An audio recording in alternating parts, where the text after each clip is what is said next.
বাংলাদেশ হেফাজতে ইসলাম আমরা মনে করি রাজনৈতিক সংগঠন, এটা আর কি ঢাকা শাহবাগ আর শাপলাবাগের হেফাজতে ইসলাম না, এই হেফাজতে ইসলাম এখন আন্তর্জাতিক সংগঠন। শায়েস্তাগঞ্জ আহলে সুন্নাত উলামা পরিষদ, এই পরিষদের নাম শুধু শায়েস্তাগঞ্জ উপজেলায় না, পুরা হবিগঞ্জ জেলা নিয়ে মানুষের হৃদয়ে এই নামটা গেঁথে গেছে। আল্লাহ তাআলার কালামের যে আয়াত, এই আয়াতের যে মর্মার্থ, এটা আমরা বুঝতে পারি যখন আমাদের পিঠের চামড়া থাকে না, ওই সময় আমরা বুঝতে পারি। এর আগে এই আয়াতের মর্মার্থ আমরা বুঝতে সক্ষম হই না, এটা আমাদের একটা ব্যর্থতা। শায়েস্তাগঞ্জ উপজেলা আহলে সুন্নাত উলামা পরিষদ, এটা বিশেষ করে শায়েস্তাগঞ্জ উপজেলাবাসীর জন্য একটা নিয়ামত, সাধারণ মানুষের জন্য নিয়ামত, আলেমদের জন্য নিয়ামত, মসজিদ মাদ্রাসার জন্য একটা নিয়ামত। একটা গাছ রোপণ করলেই সাথে সাথে এর ফল ভক্ষণ করা যায় না, সম্ভব হয় না। কিছুদিন পানি ঢালতে হয়, খাটাখাটনি করতে হয়, কষ্ট করতে হয়, যত্ন নিতে হয়। বছর 10 বছর 20 বছর পরে গাছটায় ফল দেয়, ওই ফল খাওয়ার সময় খুব মজা লাগে।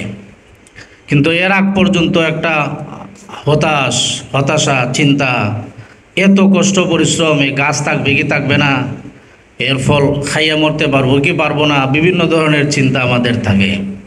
কিন্তু মূলত কি, এত দীর্ঘদিন যাবৎ এই গাছটার প্রতি যত্ন নেওয়ার ফলে কোনো একদিন গাছটা যখন ফল দেয়, তখন তৃপ্তিদায়ক ফল আস্বাদন করা যায়।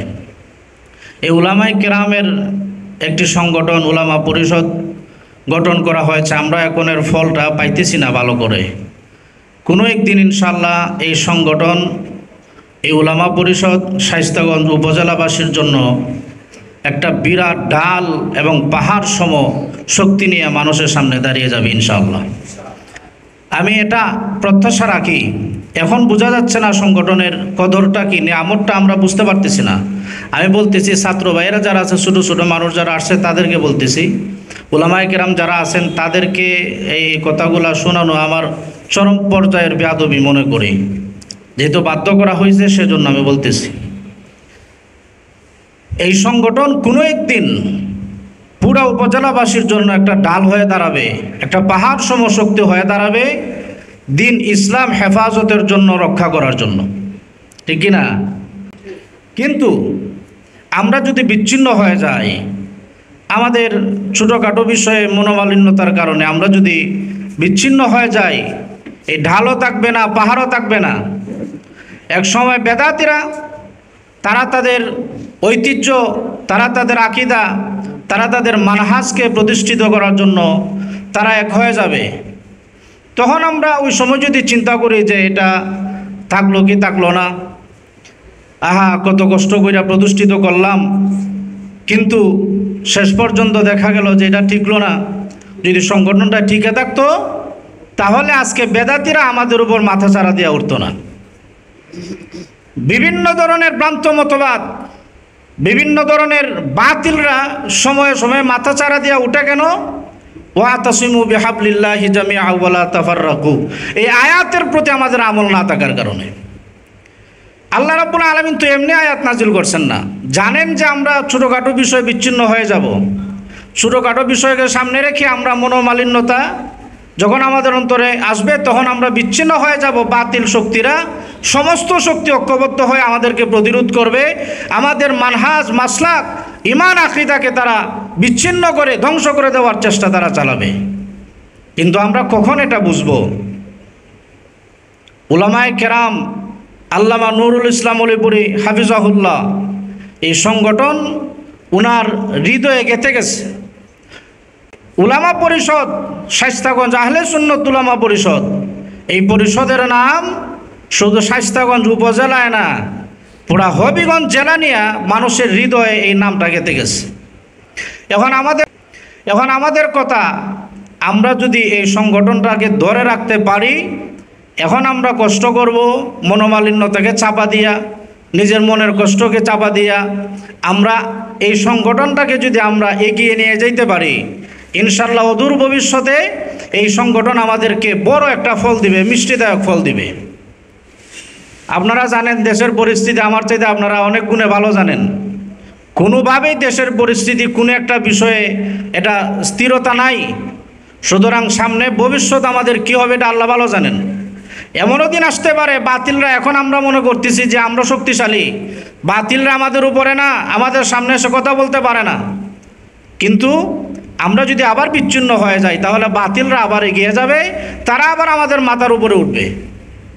এজন্য আমার এই ছাত্র ভাইদের সম্মুখে আমার প্রস্তাবনা হচ্ছে যে আমরা কোনোভাবেই যাতে কোনো কথা, কোনো কার্যক্রম, কোনো একটা পরিস্থিতিকে কেন্দ্র করে, কোনো একটা কাজকে, কোনো একটা সিদ্ধান্তকে কেন্দ্র করে আমরা যাতে কোনোভাবেই সংগঠন থেকে বিচ্ছিন্ন না হই, আমরা যাতে কোনোভাবেই এই সংগঠন থেকে আলাদা না হই, আমরা যাতে কোনোভাবেই এই সংগঠনকে, মানুষের আস্থার সংগঠনকে প্রশ্নবিদ্ধ না করি, এই ব্যাপারে আমাদেরকে সতর্ক থাকতে হবে। আল্লাহ সুবহানাহু ওয়া তাআলা আমাদের সকলকে সংগঠনের জন্য ঐক্যবদ্ধভাবে কাজ করার তৌফিক দান করুন, সবাই বলে আমিন।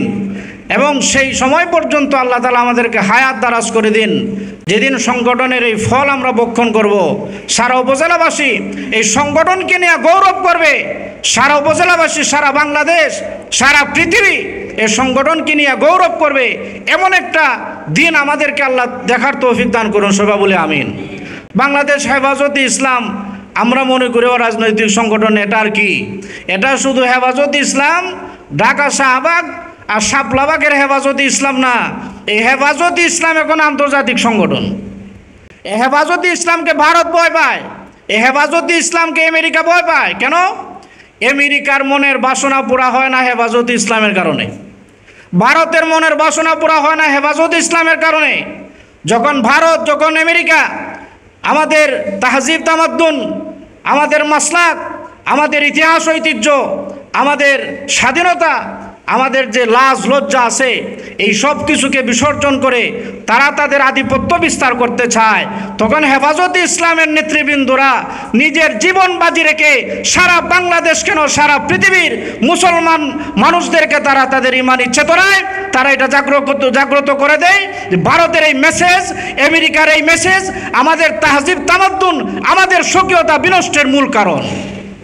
এটা যখন বুঝাই দেয় তখন ভারত তারা পিছপা হয়ে যায়, বিঘ্নতার মধ্যে তারা পড়ে যায়, বাধা বিঘ্নতা সৃষ্টি হয়ে যায়। আমেরিকাও হারতে পারে না, আবার ভারতও হারতে পারে না। এই জন্য আমাদের সবচেয়ে বড় এখন আমাদের দায়িত্ব হচ্ছে, আমরা যে সংগঠন একটা করছি, এই সংগঠন আল্লাহ রাব্বুল আলামিনের একটা অপার নিয়ামত। এই নিয়ামতকে যদি আমরা কদর করি তা আল্লাহ তাআলা নিয়ামত বাড়াই দিবেন, আমাদের নিয়ামত বড় করে দিবেন, আরও সদস্য বাড়বে। আল্লাহ সুবহানাহু ওয়া তাআলা আমি যা বললাম সর্বাগ্রে আমাকে আমল করার তৌফিক দান করুন, আমাদের প্রত্যেককে ঐক্যবদ্ধভাবে সংগঠনের পাশে থাকার তৌফিক দান করুন, আমিন।